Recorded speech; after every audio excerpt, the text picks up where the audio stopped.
Welcome to Battle Petrichor. In this new series, we sit with experts and learn how to navigate tools and resources necessary for students and researchers in Islamic studies.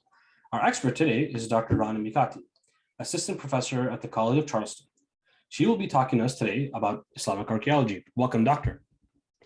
Hi, thank you for having me. Of course. Thank you for taking time off your busy schedule to give us this expert presentation. I'm very much looking forward to it. But before we start, do you mind telling us a bit about yourself and your research? Sure. First of all, thank you actually for your interest in Islamic archaeology and today's topic. Not a lot of people are, so which brings me actually to my intellectual journey.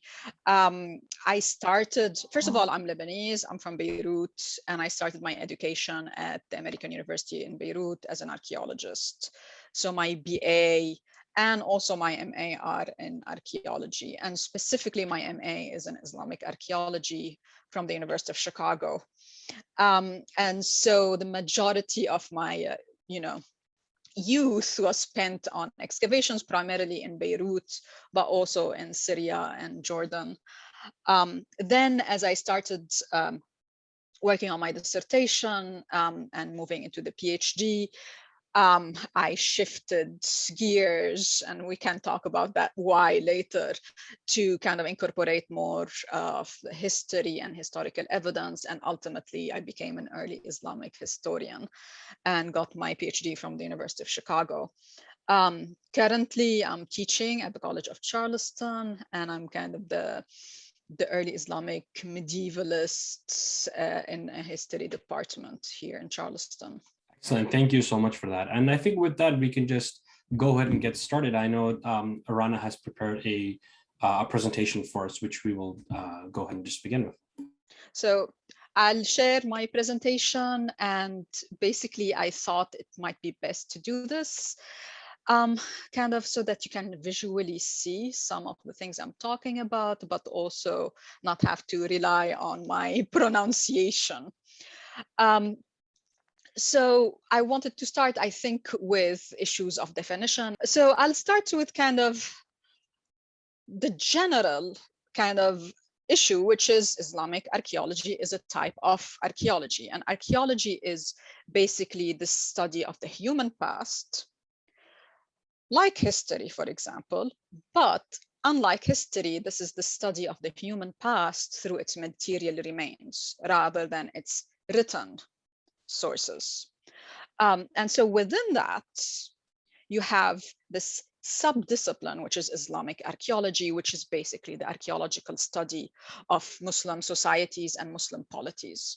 And I put that specifically there because I want people to keep in mind that Islamic archaeology might deal with Muslim empires, let's say the Umayyad Empire, and kind of the cultural and social remains of this empire when it is a period when the Muslims are a minority and they're a ruling elite and the majority of the people are non-Muslims. So you are looking at a Muslim culture, but it's also produced by non-Muslims too.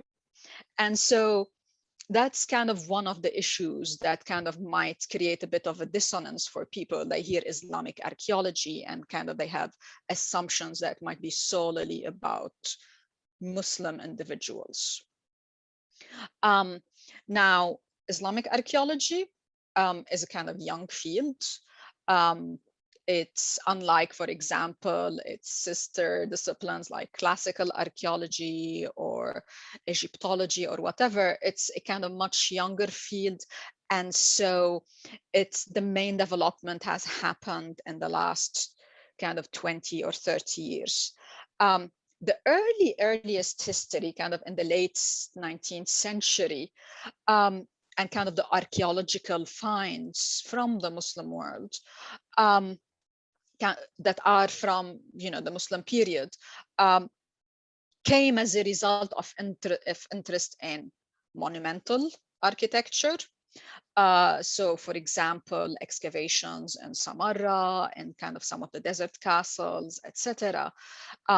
These were excavated because of their architectural importance.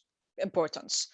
Also because of the interest in finding pretty things, art historical materials, whether it's ceramics, frescoes, etc. And finally, textual. So a lot of the early projects and excavations had also in mind this idea that we're going to find texts, we're going to find inscriptions. This is what we're looking for. So basically, like the beginning of Islamic archaeology came in the shadow of architectural history, art history, and epigraphy. And it's only gradually that it started kind of disentangling itself from it. And so, as you can see, just this is a quick list to show you like some of the very early sites that were excavated, because they were of the Islamic period. You have Samarra by Hersfeld, Ansar, which were a German team in the 1911, 1913. Then you get Raqqa. Then here you have the Umayyad Qusur, and I'm thinking specifically of kind of the Umayyads desert castle, Qasr al-Hayr al-Gharbi, that was excavated by Schlumberger, and then you get Fustat, Nishapur. And as you can see here, the focus is on the big settlements. And so that's kind of another issue that Islamic archaeology started with. Obviously, as we'll see later, as I will talk through our conversation, obviously the field has moved on and developed beyond that. And it's basically now a field, its own basically field that's separate from epigraphy, from art history, even from numismatics. So the thing is, Islamic archaeology, obviously, like other archaeologies, suffers from certain misconceptions that every archaeologist you talk to tell you, people think I'm a treasure hunter, that I'm going to find gold, that basically we're Indiana Jones. One thing that I actually personally even been told by my own family members is like, you want to be an archaeologist, Rana? Isn't that like just makes you a grave robber? And so I had to explain that archaeologists typically don't find human remains. These are kind of some of the rarest finds. And when they do, I think what I've seen so far is that they treat these human remains with respect to a certain extent. Obviously, that's not across the board, but we're not exactly grave robbers. And now the other misconceptions about Islamic archaeology is what I've kind of already alluded to about the origin, is that people think that we're art historians. Archaeologists typically rarely find any complete objects, even when it comes to ceramics or even, other types of artifacts. It's all broken, and you find fragments of things, which is not necessarily something that art historians would be interested in. Similarly, we're not epigraphists. There are some archaeologists who might work on Islamic sites but might not be even able to read the requisite languages, because ultimately archaeology is about a certain methodology rather than a language. And we're not coins people. Usually, if you're on a site, you get a specialist who's a numismatist to study these things. And as the last misconception that I wanted to address is that Islamic archaeology studies only Muslims. Islamic archaeology deals with communities that lived in Muslim territory, whether it's Umayyad or Abbasid or Fatimid or Mughal or Ottoman, etc. Now, you have the misconceptions on one side. The other thing is that Islamic archaeology faces problems in its development and its reception. The reason why maybe more historians or lay people don't know and are not aware of Islamic archaeology because of a number of issues. So first of all, Islamic archaeology hasn't developed as quickly is partially because in a lot of these, a lot of the countries and states where, there were Muslim societies, there's kind of a intertwining between the nation states and archaeological research. And archaeological research usually feeds into building a national identity.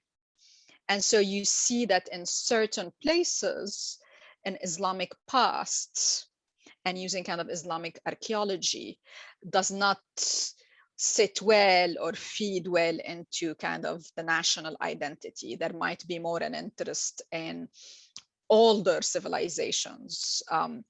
So if you think about, for example, let's talk about Lebanon, since I'm from Lebanon and that's what I know best. While obviously in the recent last 10 years, there's been a growing interest and looking at Islamic archaeology. If you look at research in the 40s, 50s, all the way into the 70s, it's all focused on Phoenician archaeology, Roman archaeology, because kind of this narrative of kind of this great past works better with the current, national narrative. And the same applies whether you're talking about Syria or you're talking about Egypt, kind of the fascination with the pharaonic past, etc. Also, that also means that the archaeologists working there, but also those who are coming from foreign institutions, they come in, their research questions are about these earlier periods, and you have the Islamic archaeology sitting on top. So, we get rid of it quickly to get to the bottom and kind of to the earlier period, which creates a loss of information. Now, this is happening less, but it does mean that we've lost, like, let's say, for where I work in Beirut, a lot of the excavations that happened, in the 60s and the 70s, either they misidentified or got rid of the earlier kind of the top material, which is Islamic. Okay, and went straight to the Roman because they want to look for the Roman stuff. I had just two quick questions. I mean, and you'll probably touch upon this. I mean, are certain projects better funded than others based on the time period that the archaeologists are looking for? That's one. And then another one, I think you just pretty much answered it, but I thought I'd ask again. I mean, the same site might have the remains of multiple cultures and multiple periods. I mean, how easy is it to work on one while not destroying another? I mean, are these things that are genuine questions in the minds of archaeologists as they? Yeah, I'll start with the issue of the funding. And that's a big issue. There are two separate ways to have funding for that. Well, actually more. So first of all, you have archaeological projects that are part of research projects coming out of universities or research institutions. And these usually get their funding themselves. Okay, so let's say, again, going back to the Lebanon example, but that applies elsewhere. Let's say you have a French team or a Polish team or a German team. They will be part of institutes or departments, and they'll bring their own research funds with them. And so that actually adds to the difficulty of, setting up projects and continuing projects, because also archaeology is slow and requires coming back year after year. And we can talk about that later. So there you have that type of research project. Then you have also archaeology that is internally funded. So for example, let's say you have a development, someone is going to build something in a city, anywhere, and they dig and there's archaeology. Then there should be usually a department of antiquities and archaeologists that will come in and dig And so that's done through the state. Sometimes, like in the case of Beirut, for example, where the site that I worked on, the excavations had multiple sources of funding. So as you know, Beirut lived through a civil war. 91, 92, it stops, and then the downtown area is destroyed. So what happens is that there's a kind of an appeal that we're going to rebuild the downtown, and we know it's full of archaeology. We need funding. So for example, UNESCO, local sources, research funds from the UK, from France, Germany came in to pay for that. So that's because there was attention. Oh, let's save the archaeology of Beirut, that's in the kind of mid-90s. But once that attention and interest disappears, then yes, you have a problem with funding. So that comes with the issue of funding. The second question you asked me is that, yes, this is a big problem, at least in kind of old school archaeology. I don't think it happens anymore, but as you correctly pointed out, and like most sites, usually are multi-phase. So you have multiple periods represented, and kind of the ethical approach to it is that you excavate and record everything, whether it's part of your research project or not. This is though a more recent development. I can't put a date on it, but kind of with the rise of scientific archaeology, in theory, that's how it works. But the other hurdle is you've excavated and recorded. That's great. The next step is you have to publish it, make it available to other people, rather than keeping it in like internal reports and like notebooks and things like that, and not make it shareable. And that's the issue. Like a team might come in, excavate, they hit the Islamic, let's say, phases first, they excavate that, they record it, then they get to the Byzantine, Roman, etc. But because their interest is, let's say, the Roman, they prioritize publishing the Roman, for example. So that's kind of also another problem that Islamic archaeology faces. Now, and kind of generally speaking, that kind of feeds into the two other points I wanted to make. Archaeology is slow. It's time consuming. It's not like you see on, I don't know, Indiana Jones or whatever. You go in and you find stuff and you immediately know what it is. Because archaeology is ultimately destruction. By excavating something, you're pulling it apart and you're destroying it. So you have to be very careful about recording it and making sure you are doing right by the material, which means it's time consuming. So you don't see results immediately, which again makes it expensive. All of this are hurdles that archaeologists, but also Islamic archaeologists face. It requires collaboration. So you need specialists. From one person, I can't do everything. I can't identify pottery. I can't and do numismatics and do stratigraphy and do the faunal remains and whatever. So you need specialists that collaborate with each other.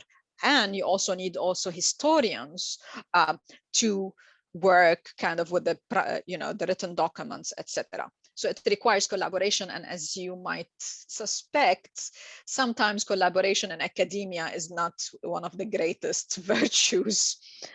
The other kind of important thing, I think, for kind of an interest in Islamic archaeology is that you need community engagement, community interest. And that's actually where you come in with your program, is that if people in a certain community don't care about the archaeological remains of a certain period, you can't force them. And you can't expect them to either. You have to do the work to engage with the community and kind of show communities how that, what work is being done tells their story and that they have a stake in it. And you also have to engage them. and see their take on it, because they are the stakeholders. And this is happening more and more in places like Egypt and Iraq, for example. Although what I've seen, for example, comes to mind to the work of Hiba Abdel Gawad in Egypt, who really is emphasizes, and like the workshops she does is all about community engagement, and that this is history that Egyptians should know about. The thing is, usually what's been mostly emphasized is, let's say, ancient Egyptian or ancient Iraqi rather than Islamic material. So I think Islamic archaeologists need to do that. What plays a role in this is, to a certain extent, and that's my own take on it, maybe you'll disagree with me, is that for the Islamic past, in a lot of the cases, Muslim communities have their narrative, they have their Tabari, they have their Sira, they have that history written. So their identity is influenced by these. And so the question is for them, why does this matter? How does this archaeology add anything to me? Why should I care about it when I know where I come from and I have my community story? And so here, showing how archaeology can, write the history of the common people, of the non-elites, of the day-to-day, of the economic and the social, things that not necessarily are, talked about in the texts that we have, is kind of an important thing that Islamic archaeologists have to do. The last kind of few points that I wanted to make when it comes to some of the problems that Islamic archaeologists faced are more kind of technical in aspect, and it's kind of a lot of the interest for an Islamic archaeology has been a lot for the early period. So a lot of like the work, at least in the beginning, was on this issue of origins, 7th, 8th, 9th century. And these are periods where the material culture is difficult to date. Because if you think about it, material culture changes more slowly than other aspects, at least used to be. And so dating, figuring out the material culture of the Byzantine as opposed to early Islamic is difficult. And sometimes there's not much difference. And also this, in the past, there's been mostly an interest in looking at things that are considered typically Islamic. So let's say when we talk about Islamic pottery, for most people, what came into their mind are these nice glazed pots that are, let's say Fatimid lusterware or other types of like sgraffiato, etc. But there was less interest in common things, and so we can't date them as well. So for example, the regular pots and pans that are not decorated that you find in the thousands on excavations, that's harder. And so these are some of kind of the technical issues that archaeologists faced.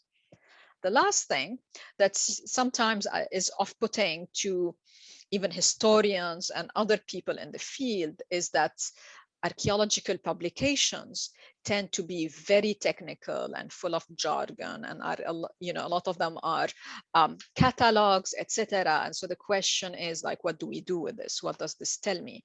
And so Islamic archaeologists need to work on more popularizing things. And that's something that's happening gradually, but not as quickly as it should.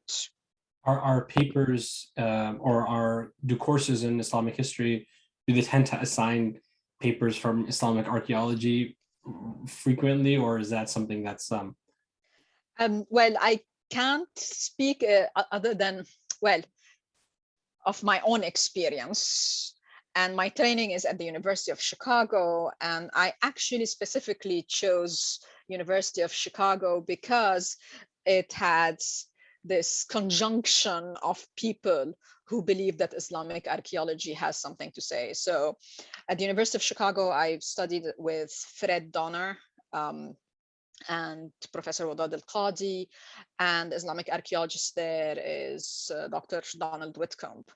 And so, for example, Professor Donner would always assign, archaeological, materials and include that. How typical that is, to be honest, I don't think it is.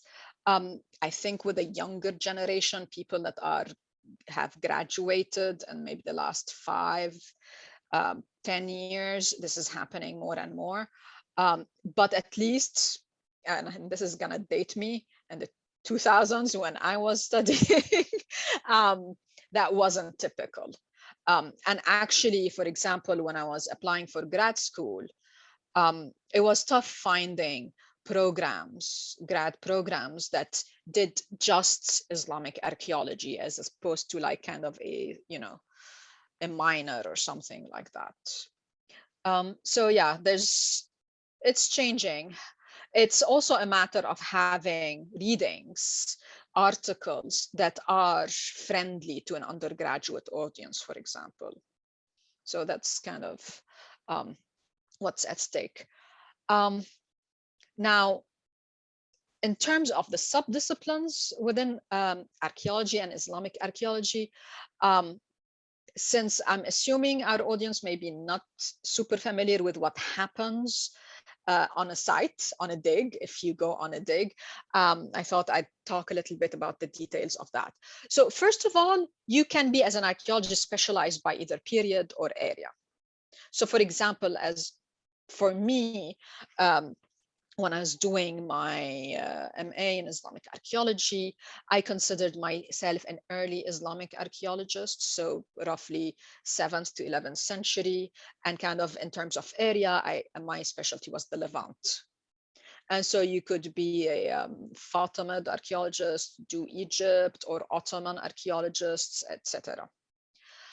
But also within that, because as I told you earlier, you can't just be a specialist of everything. I mean, you can't, some people are brilliant that way, but it's tough. You have to also specialize by the type of archaeology. So you could either be a field archaeologist, the person that goes and digs and understands stratigraphy and records it, etc. And typically field archaeologists can work through different periods and etc. because it is about methodology. But you also can be specialized by the type of material. So ceramics, pottery. And this is kind of like the most ubiquitous. If you go and dig somewhere, most of the material find is pottery because it's indestructible. And so, and actually, as you see in the picture, this is the kind of pottery you'll find, sherds and sherds of it. You can be a numismatist. And here, as a numismatist, you have to understand issues of the, how to date and use coins from an archaeological context, and we can talk about that later. But you can also specialize in glass, you can be a paleobotanist, etc. And then you can be a small finds, person.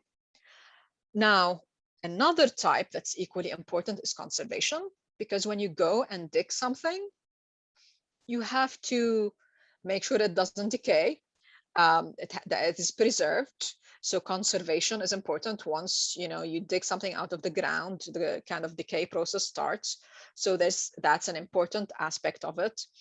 And the issue of presentation. So you could be a public archaeologist, someone whose specialty is to, share what's been found with the public.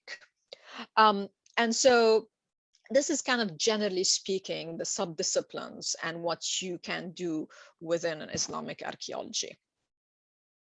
One of the things that I thought, if you have decided you're interested in Islamic history and you've decided you want to read, kind of find a excavation site or look at a report or incorporate archaeology into your own work, there are certain terms, there's a lot of terms, and when you've asked me to talk about it, I compiled a list of like 15 or 20 terms, but then I decided that might be a bit of an overkill. So I'm gonna just talk about these 4 terms here. ultimately, archaeology is about the excavation, the uncovering of the material culture in a kind of in a stratigraphy. And basically, stratigraphy is kind of the laying of kind of material remains, whether it's earth, soil, pavements, walls, one over the other. It's like geological stratigraphy, but not to a, there are differences, obviously. And so basically, usually when archaeologists go to a site and they start their kind of excavation square, they start following the layers of stratigraphy. And this is where I'm showing you here, kind of this section here, and this is a section from the Lebanese, the Beirut excavations, where you basically excavate the first layer, second layer, etc. Now, the first principle in stratigraphy, that the first thing they tell you when you take a course in archaeology, is this law of superposition, meaning that the top, it goes from the most recent to the oldest. So as you're digging through, you're going to older. Okay, so that's kind of the law of superposition. What's on top is later than what's on the bottom. And so finding these layers, recording them, making sure that all the artifacts and the ecofacts within a layer are recorded together is one of the most important things that you do on a site, because that helps you with dating, that helps you with understanding the site, etc. And so basically, this, for example, this unit here would be one archaeological context. And the group of materials, the artifacts and the ecofacts, is an assemblage that comes from this one context. Okay. Now, one of the most common artifacts, and the one that we use the most in terms of dating, is pottery and pottery sherds. Not coins, not epigraphy, not anything like that, but broken pieces of pottery. And so here you see a sample of glazed Islamic pottery from Beirut. Now you might wonder, what are these two other pictures doing there? One of the things that happen when you go on an excavation is that you start kind of digging through and you record your layers, and each context gets a sheet, you describe it, you say what you found in it, you give it a number, and then you create a matrix so that when you go back, after you've removed all the stuff, you can go back and reconstruct what happened. And you say to yourself, okay, so these pots that I excavated come from context 6, which is the earliest, and you have another assemblage from 5. And so this is how you start your relative dating. Okay, but I'll put this aside for now because we were going to talk about dating later. But these are some of the most important things in archaeology: the issue of context and the issue of stratigraphy. Because basically, if you don't have context, every single one of these is meaningless. You don't know where it comes from, you don't know its location, you cannot use it in any meaningful way. And so that's why for archaeologists, whether Islamic or not, artifacts that are looted or that are not, that don't have a provenience, basically have lost 90% of their meaning and of their value to us for kind of constructing our narrative. They might become just a pretty object, nothing more. So that's why usually archaeologists, for example, don't like collecting. So for example, collecting coins, collecting pots is something that an archaeologist would be totally opposed to, because it encourages, loss of context, and it encourages looting. So these are kind of some of the major issues and terms that I wanted to cover. I don't know whether you had questions. I had two quick questions. If you go back to the other slide, Sure. How deep is that going? Like the image on the left, like how deep is that going? So That's this the is first. going to the bedrock. However, so for example, in certain areas in Beirut, or to virgin soil, as they call it. So basically they dug until they reach a level where there was no more human activity. And so that varies from place to place, how deep it might go, depending on obviously the thickness of the deposits and how much activity there was there. And just so I could kind of understand it a bit better, are you digging right on top of an archaeological site once you've identified it, or are you digging to the side of it so that when you get lower, you kind of see the layers, or are you digging the layers themselves and saying, okay, this is one layer? You're asking a great question, because this is, so there are multiple ways to approach a site. It's usually determined by the circumstances and your site. So usually if you're, let's say, digging in a rural area, your project is, I'm gonna like dig in outside Beirut. I don't want to dig in Beirut itself because this is overdone. I want to understand, the villages around it. First, you do a survey. You do kind of a walking survey. You walk around the area where you suspect there's occupation. You look at the material. Do you see pottery on the surface? Does it indicate that there is a site, nearby? Okay, and so based on that, you determine where you think it's the most probable area where you're going to find archaeology. And so you put a square down. And so what you're doing is, no, you try to aim in the site itself. And so then you have one of two ways. Either you do an open surface excavation and you follow the layers wherever you they take you, and you do a large area. So for example, in Beirut, where I excavated, they did an open excavation, meaning they were told, you get that area, excavate. And so they just did layer by layer the entirety of the surface. But sometimes when you have very little time and your funds are limited, what you do is you do kind of a small square down. And that is actually good because it preserves these sections that you see. And so as you're going down, it's, imagine like a cake, and you're taking basically a sample out of the middle of it, record.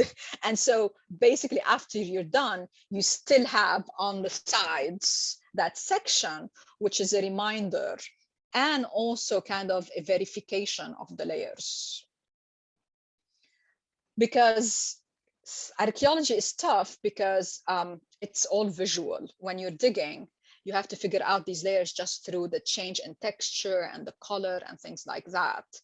And so, yes, sometimes you find a pavement, you'll find a nice paved surface or a mosaic or whatever, and that's easy to find. But then you might have like a stamped earth floor or something like that. Or one of the things that I found a lot of is robber trenches, people who came in, dug a hole, robbed walls and backfilled it. So finding these and understanding them and seeing where they are is difficult. And so sometimes leaving a section like that is very important. Okay. So this is kind of like the difference in methodology. So basically, that's kind of one thing that I wanted. Thank you for asking this question. Is imagine you're digging a layer cake, let's say, and you're recording like the first, like the sponge and then the cream and then and so actually what you're doing to a certain extent is going in the opposite direction of the formation, because when you made the cake, you've put to the bottom first and then put the cream and then the second part and third part. So when you're taking it apart, you're doing it in the opposite. So basically that's what stratigraphy is. And so this is how we date things. So we know that, oh, this group of sherds that look that way, or these pots we found at the bottom, and these are on top of them, so these must be earlier than those. Okay, so it's kind of a complicated, not very complicated, but it takes time. Now, the issue of resources. So if you want an overview of the field and the questions that have been asked and answered by Islamic archaeologists, there's three main are called textbooks, resources, and I've put them kind of in the order from the oldest to the most recent. There's the book by Timothy Insall, The Archaeology of Islam, Marcus Millwright, An Introduction to Islamic Archaeology, and now this most recent one, which I think is 2020 or 2021, I can't remember anymore. I think 2021, I think it's this year, the Oxford Handbook of Islamic Archaeology.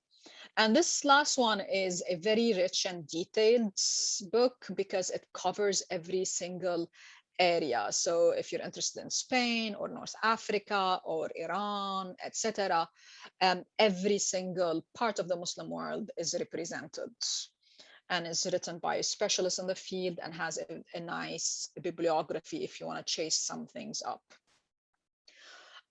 Now, in terms of if you want, you don't want to buy books, or you just want to look at link things up, there isn't one unified, let's say, resource or catalog of sites or something like that, but there's kind of a number of different resources that complement each other. You will notice that most of them do have a kind of more interest in Islamic architecture, but they also provide you with archaeological background. So the Discover Islamic Arts section of the Museum with No Frontiers, it's especially strong on the Umayyad desert castles and Umayyad materials. If you are interested in Islamic architecture, but also kind of deals with art history and some archaeology, you have ArcNet.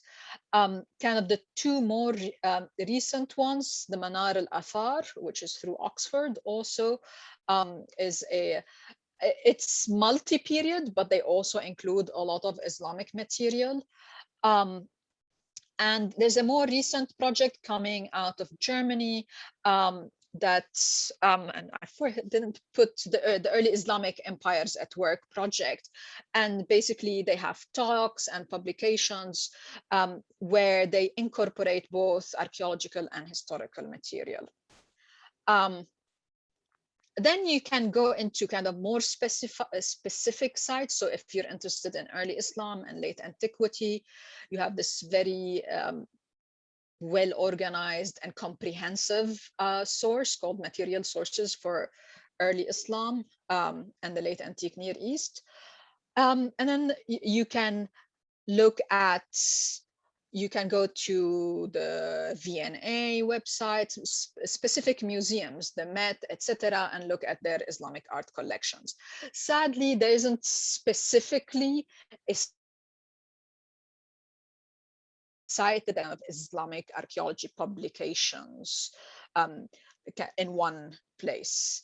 The thing is, I also encourage you, because if you've noticed, what I've given you so far in terms of resources are Western academic resources. And I would like to encourage you to try to seek out local archaeologists and museums and resources from the Muslim world itself. And just to kind of give you a quick example here, the Mathaf al-Fan al-Islami, the Museum of Islamic Art in Cairo, for example, has a website and highlights from their collection. And if you go visit it, you'll get also, if you happen to be in Cairo, it's a very interesting museum to seek out. They also have the Egyptian Journal of Islamic Archaeology. It might be harder to get a hold of, but if you are in a certain locality, whether you are in Egypt or let's say Saudi Arabia, you can look at Al-Atlal, or you can look at the local museums. Lebanon too, you can find, these resources there. Obviously, also in the United States and the UK, you have collections of, Muslim collections in every single one of these museums that you can, get started and kind of dig deeper. Now, you also asked me if there are any journals out there. And actually, up until recently, in the last 5 or 10 years, there were no Islamic archaeology specific journals. And the fact that now we have two, a Journal of Material Cultures in the Muslim World and the Journal of Islamic Archaeology, gives you an idea of how there is growing interest and more specialists who are actively involved in Islamic archaeology. And so just maybe browsing through, the last issues can give you an idea of what's being done out there, and the development in the field and the kind of questions that archaeology can answer. Now I thought maybe I can address this issue that every archaeologist gets asked. How do you date things? How do you know the date of the stuff you found? And typically kind of the instinct is that we are going to be using scientific methods. We're going to, well, we would use scientific methods, but that kind of the first thing in mind is like, are you going to use carbon dating? And, use all of these fancy, complicated, expensive things. Yes, we can, and archaeologists do, and these methods have become more and more affordable. But these are not the only tools being used. So if we're going to talk about dating, like I've excavated something and I have assemblages and a stratigraphy, how do I go about figuring out how old it is? If it's organic, let's say it's a seed or a bone or something like that, then you can use that to provide a date. And usually it's a range, it's a plus minus 20 years date, so it's not an exact date. So that's a possibility. For inorganic materials, specifically for ceramics, you can use a method called thermoluminescence. And this is based on kind of the basically material that have been fired and absorbed heat, and kind of you fire them again and you see, how long and how much heat they've absorbed. And so that kind of is a way to date ceramics. Obviously, if you have a research project, an excavation, you might have resources and access to these methods, and you might apply for grants to get them. But these are not things that you would use on the regular, okay? Because you need specialists, etc. This gives you absolute dating, meaning it gives you a specific date, a calendar date, a chronological date, okay? But the most common way to date things in archaeology is through kind of painstaking relative dating. And it's based on this idea of stratigraphy. So as I said, you remove these artifacts and these assemblages like layer by layer, and you have the assemblage inside. So you might have a group of pots and sherds and things like that. You might have a coin or not. You might have metal objects, etc. So you start dating them relative to each other, but you also start looking at frequencies and the development of types through time. And you start correlating. So you correlate a coin here with pottery here. You might, and then you do it within your site, and then you start comparing from site to site. And so this is how you generally establish kind of dates for, types of evidence. And that's why, generally speaking, if you were to open an archaeological report or something like that, a lot of the time the dates, especially for the Islamic material, are ranges. They'll tell you, oh, this type of pottery was common between, you know, the late 7th and early 8th century, rather than like specific dates. Okay, and so through kind of this accumulation of evidence and comparison between site to site, you start figuring out how you date an object, which is basically how, you know, most dating of the halal kind happens on, on an archaeological site. When in this, what I'm going to do now is kind of talk a little bit more about how the field developed and how, for example, maybe talk about my own research to see how archaeology works on the ground. But when there was kind of a development and kind of a growing interest in Islamic archaeology, let's say in the 60s and the 70s, there were certain questions that were of most interest to people working in the field. The issue of Islamic urbanism.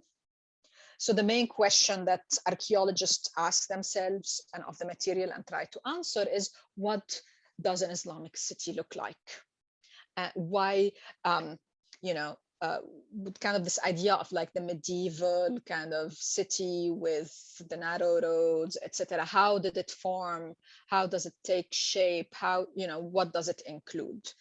So that's why, to a certain extent, a lot of the work that was done in kind of the 50s and the 60s focused on excavating and finding Muslim settlements to kind of look at this essence of the Islamic city. Okay.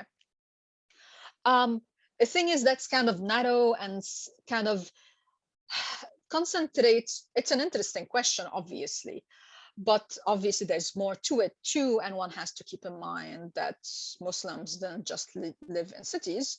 There were people who lived in the countryside, etc. So, you know, there's a kind of a growing interest currently, for example, in rural sites, looking at villages, sites of production, etc.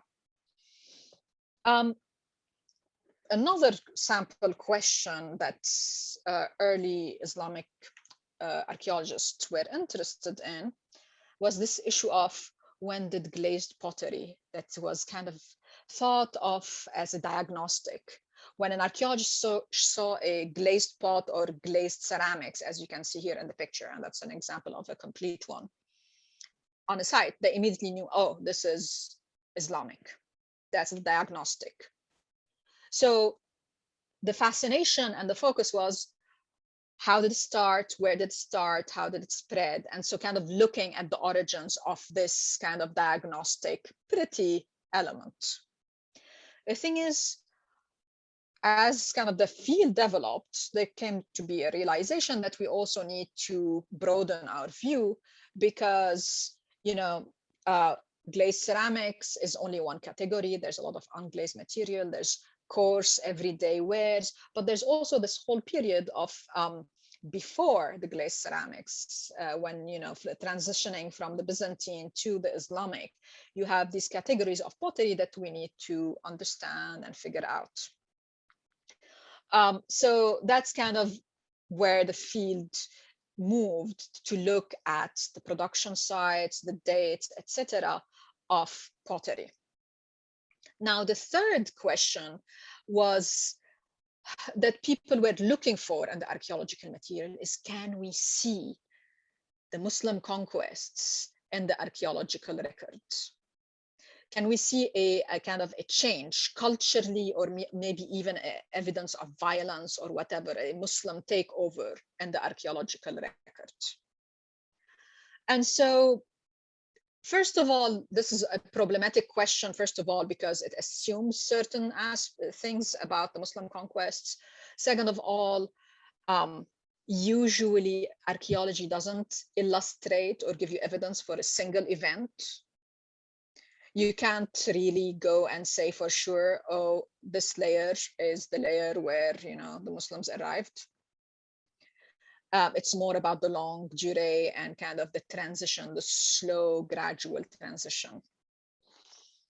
But also because as more and more sites have been excavated, what archaeologists have found is that the evidence shows that there is a slow change over time, rather any kind of abrupt, turning points as a result of, the Muslim conquests. And I think I have that book here, like one of the most interesting books that looks at this is and kind of answers this question partially is the book by Gideon Avni called The Byzantine Islamic Transition in Palestine, that kind of looks at sites in Palestine, Caesarea, Jerusalem, Ramla, etc., to look for that specifically and kind of deal also with kind of the development of these cities in the early Islamic period too. Now, recent research also is kind of let's say, going into two directions. First of all, this kind of incorporation of the historical and the archaeological together, and kind of looking at a large perspective.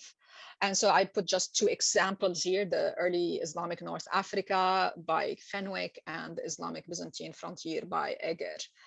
And so, for example, the work of Eger relies on a specific kind of archaeology, which is field archaeology, surveys, where you look at settlements across a large area and kind of the life cycle of these settlements, rather than just like one specific site.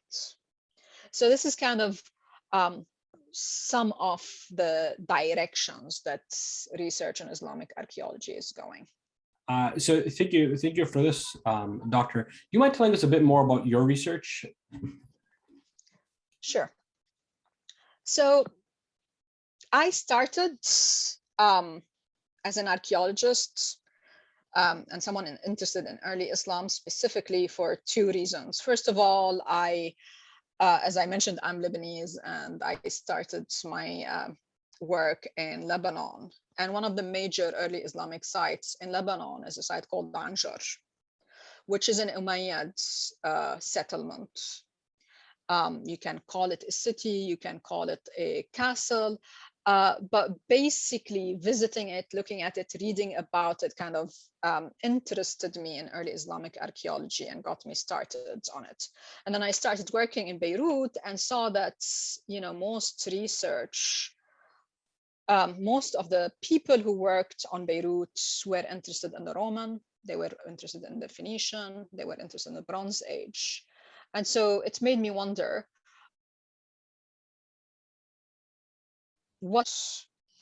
and so one of the things that I wanted to do is to try to write a history of Beirut in the early Islamic period using whatever archaeological material is available, but also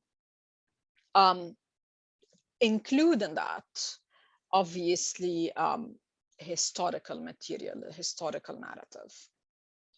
And so the project that I'm trying to finalize now is this kind of study of what you might call an Islamization of Beirut. How does Beirut transform or is transformed from a late antique Byzantine town into an early Islamic town? And what's the information that archaeology tells us about that? Because for some of you might be aware that when you think Beirut and Islamic period, you might be aware that the faqih of Syria, Al-Awza'i, Abd al-Rahman al-Awza'i, was an inhabitant of Beirut, and he lived there and he died there and was buried there, basically in the Abbasid period. Okay, so he dies in 774, 157 of the Hijrah. So for me, what I want to try to do is kind of bring to life this town that he lived in, where he had students and a network of people coming from Damascus, coming from all sorts of places to visit him and study under him. So what did it look like? How did people live there? And so one of the questions that I have to deal with is, how do you bring together archaeological material, which, as we saw, relies on this very painstaking, slow excavation, looking at pottery, looking at coins, and information about Auza'i, his students, the religious scholars that lived there, the people that visited him. How do you bring these together?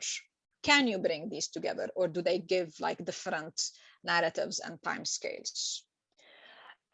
So what I've done so far is to kind of try to, let's say, imagine or rebuild what Beirut looked like, for example, when he lived there. Okay, so just to give you a few examples, let's maybe go back. The map that you see here on the right basically shows you the extent of old Beirut.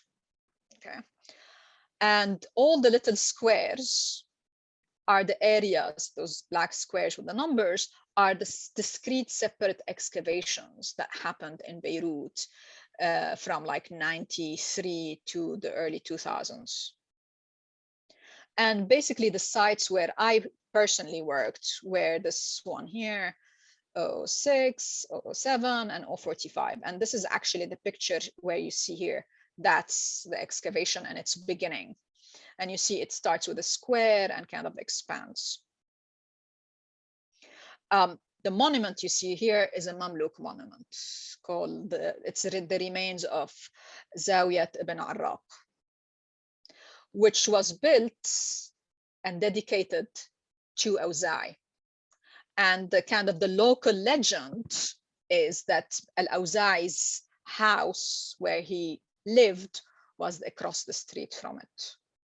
And so you can imagine, as an early Islamic historian, for me, this is like fascinating that, you know, there's been archaeology around the area where the local tradition says he lived. Whether that's true or not remains, you know, to be seen. But this area was excavated, the archaeology recorded, and basically one of the things that we discover as a result of these excavations is that this area was thriving and the site of major late antique houses and basically developments with shops, etc., up until the year the 550s. And then gradually this area, as a result of an earthquake and a number of other problems, gets abandoned. But in small pockets in there, where you see kind of the gold, kind of the yellow color here in the east, to the east of the Ribat or the Zawiya, I've looked at the stratigraphy and the ceramics and the few coins that you find there.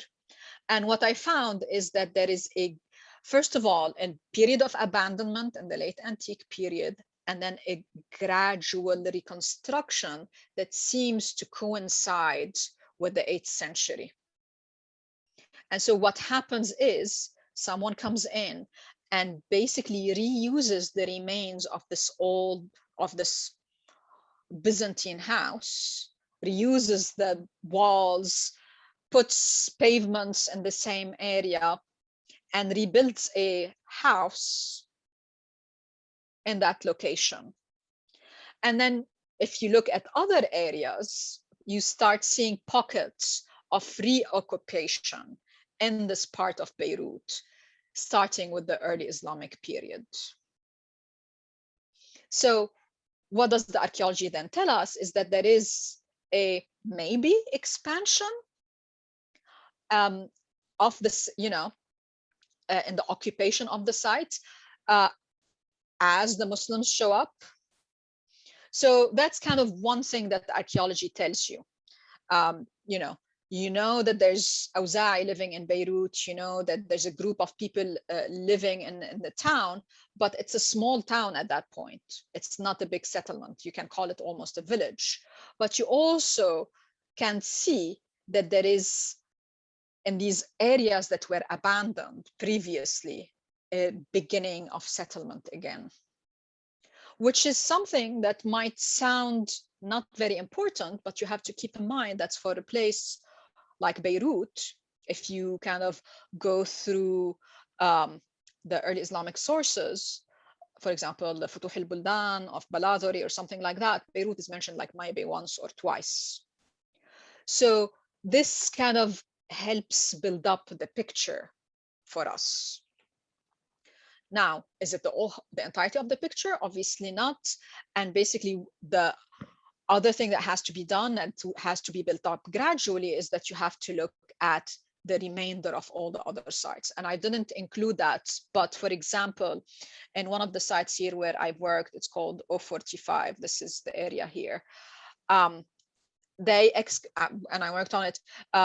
They excavated a bathhouse that turns up was established in the Hellenistic period, but remained in use into the early Islamic period in that area. And that's basically that picture here across the street from it to the south. So again, you're building up this kind of picture of like at least continuity in certain areas. So what can archaeology tell us? The history of settlement within a city, but also outside the city. So for example, one of the things that I wish I could kind of explore and that one has to think about as we talk about early Islamic Beirut is what's the situation of the settlements outside early Islamic Beirut and basically the suburbs. Who lived there, for how long, what types of occupation. And one of the reasons I actually have to think about that is that for some reason, according to the local tradition and according to the still standing monument, Al-Awza'i, our man, our important scholar of Syria, lived in Beirut, but for some reason was buried in this area down here, a good like 15 kilometers south of old Beirut. And so the question is why and what was there? Was there a settlement there? Did Muslim, let's say, soldiers, Murabitun, the Ribat dwellers live there, and so he was buried there? So that raises questions that makes us think about where the settlement might have been. Yes, down Beirut, but we have to also think about the outside. And not to go into too much detail, but we do know from old excavations that the area of Awza'i, but this area of Jnah too, and the area of Khalda nearby had Byzantine settlements. So did they remain in use in the early Islamic period? It's very strongly possible. Sadly, the archaeologists that excavated them weren't interested in Islamic archaeology and didn't know the material culture as well. So that kind of shows you also a little bit of the problems that you have when you deal with these topics. What can archaeology also tell you about, let's say, a place like Beirut or other places? One of the things that is difficult to reconstruct from written sources or historical sources for the early period like that is economic development, trade networks, connections between cities. And so these things you can explore through the material evidence that you find in excavations.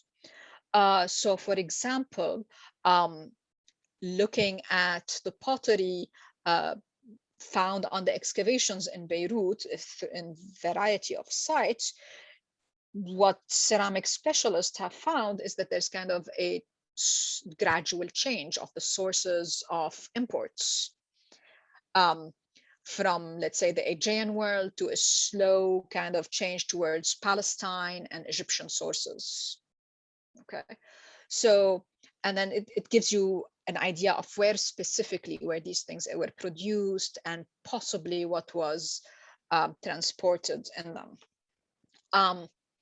Now, it also can tell you the story of the local industries. One of the things that were produced in Beirut in like the Byzantine period was this amphora. An amphora is kind of a storage vessel with this kind of pointy kind of shape. They were kind of large, and they were used for transport for a variety of materials. But the Beirut amphora most probably was used for wine. And so obviously what the archaeologists working there found is that Beirut was a producer of this amphora and most probably the wine inside it from the Hellenistic period, and it changed. The shape of the vessel changed with time, but we know that it's Beiruti because of the fabric of what it's made of, until it gradually disappears in the 7th century, which is, you'd think, I mean, people would take it for granted that yes, like wine production will disappear with the early Islamic conquests, but this kind of gives you a timeline for it and gives you a specific example for Beirut. Obviously, you cannot, comment dire, extrapolate from that to other cities. You have to see what's happening in other cities. You also have to wonder, did they use other vessels to produce, or is it because they're not exporting the stuff anymore, they're just consuming it locally, etc. So it illustrates a pattern, and then you have to interpret it. So while you see, for example, the disappearance of one industry, on the other hand, you can see the continuity or appearance of new industries made locally. For example, the French archaeologists working in Beirut found glass making kilns and found a number of basically the wasters, kind of the melted products from a glass workshop, and thousands of broken glass shards, showing that actually in the Umayyad period, in the eastern part of Beirut, there was like an active glass industry. So that shows you that one industry disappeared while another one maybe started or continued. The other question would be, was it imported? Where? What are the trade networks? So just also to illustrate the different types of materials that you find on a site and how you can use them, I thought I'd also address the issue of coinage, because one of the most kind of, let's say, ubiquitous questions, or in kind of,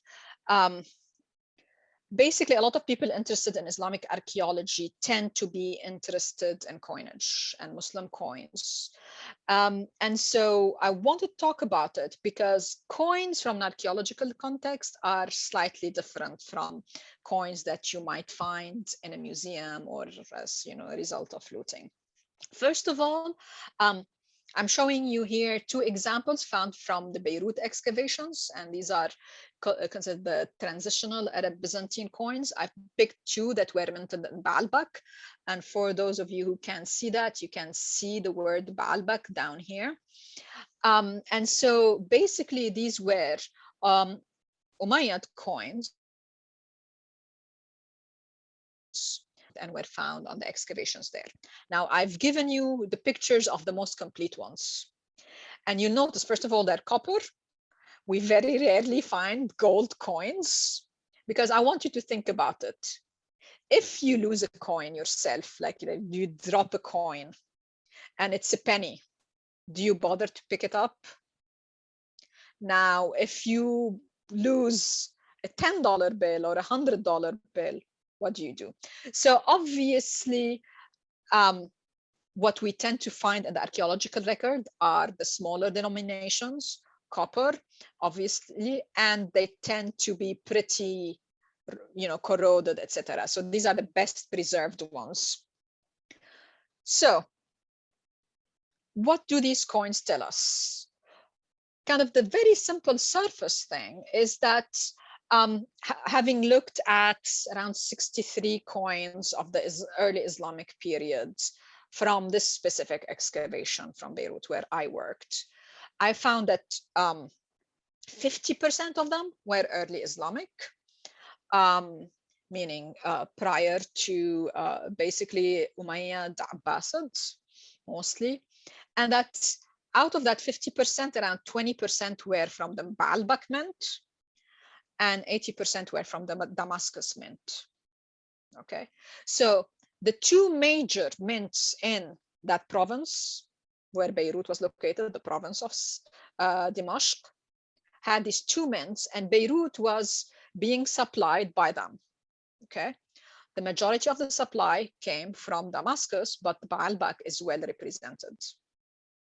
And so basically administratively also, in terms of like the hierarchy, obviously Beirut is under kind of the administrative control of, at one level Baalbek, and then higher up Damascus. And then you can kind of compare this information and look at mentions of Beirut in the sources, and you'll see, for example, you can correlate it with the presence of the army in Beirut. And you notice that the two times I have a mention of the army being sent to Beirut to protect it because the Byzantines showed up on the coast and are about to like raid it or whatever or something. The soldiers are being sent from Baalbek first, and then if like things are not dealt with promptly, from Damascus. So that kind of highlights to you the administrative hierarchy. The one thing that still needs, and it needs more kind of a bigger sample, is this issue of how long these coins were used for, how did they get lost, how long did they get circulated, etc. So coins can be used in a number of different ways, okay? Not just to date, but also to look at kind of networks of administration, of supply, of payment, taxation, etc. And basically with this, I wanted to end my presentation and see if you have any more questions for me. Thank you so much, Doctor. That was very fascinating. It was very informative. As you reach your conclusion, I wanted to ask, are there any projects that you're currently working on that you want to tell us about? So I'm trying to finish this project and hopefully the book on kind of early Islamic Beirut and kind of this process of Islamization that kind of combines the archaeological with the prosopographical and basically kind of the Islamic law aspect of it. That's kind of what I'm finishing now. My next project is kind of an expansion on what I've worked a little bit on so far, and it's not archaeology related, and it kind of